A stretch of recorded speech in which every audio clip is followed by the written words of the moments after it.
ভেনেজুয়েলায় প্রথমবারের মতো স্থল অভিযান চালিয়েছে আমেরিকা, এমন দাবি করেছেন প্রেসিডেন্ট ডোনাল্ড ট্রাম্প। দেশটির যে এলাকায় আঘাত হানা হয়েছে সেই এলাকায় মাদকে ভরা নৌযান ছিল বলে দাবি তার।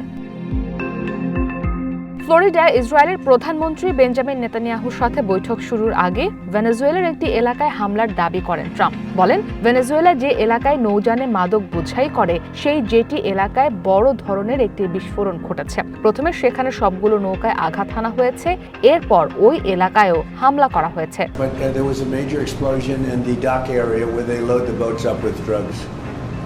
They load the boats up with drugs, so we hit all the boats, and now we hit the area. It's the implementation area. That's where they implement, and that is no longer.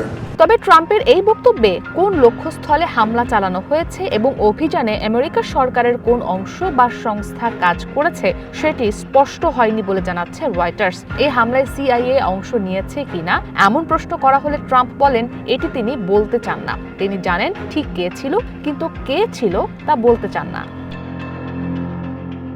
এদিকে কয়েকটি সূত্র উদ্ধৃত করে CNN জানায়, CIA চলতি মাসের শুরুর দিকে ভেনেজুয়েলা উপকূলে একটি বন্দরে ড্রোন যোগে আঘাত হেনেছে।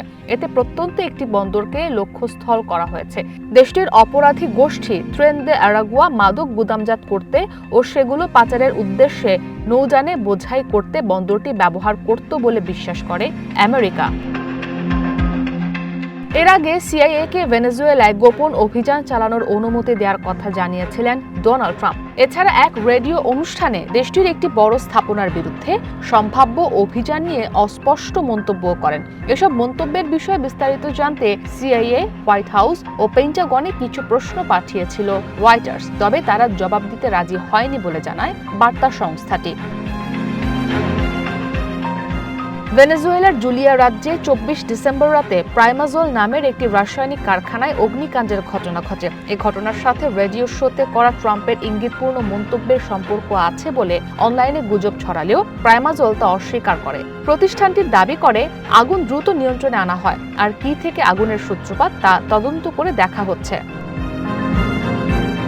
বেশ কিছুদিন ধরেই মাদকবাহী নৌযানে হামলার সূত্র ধরে মাদুরো সরকারের উপর চাপ বাড়াতে থাকে ট্রাম্প প্রশাসন। ক্যারিবীয় উপকূলে একের পর এক নৌযানে হামলার পর ভেনেজুয়েলায় স্থল অভিযানের হুমকিও দেন তিনি। স্থানীয় সময় সোমবার ভেনেজুয়েলার একটি এলাকায় হামলার মধ্য দিয়ে সেই হুমকি বাস্তবায়ন করলেন ডোনাল্ড ট্রাম্প।